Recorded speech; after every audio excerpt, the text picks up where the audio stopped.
Our language is a way to share ideas and to think about the world. However, this ability has a trade-off. It can be confining.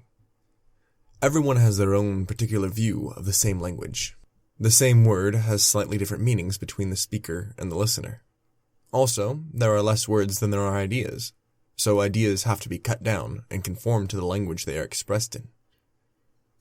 This idea is important because math and programming are expressed through languages, and that confining effect can apply. There are numerous programming languages. Each was made with some intention, so obviously each has some area of programming they are good for. In this case, good means that it can express a pattern in an efficient and clear way. After all, that's all programming is, expressing patterns and allowing manipulations of those patterns through a computing device. Our idea is that reality is made of patterns, and we are trying to connect our own patterns to nature. Considering that all programming languages are trying to connect to the same general reality and using math to do so, there are many similarities between languages. Ultimately, the similarities result in most programming languages being able to accomplish very similar tasks in similar ways. This is a more vital idea than selecting a programming language based on what it's good at. We want to express patterns, and what language we use is less important than the basics of expressing patterns at all. Using only one programming language, or immediately getting stuck in the process of deciding which to use, is a mistake.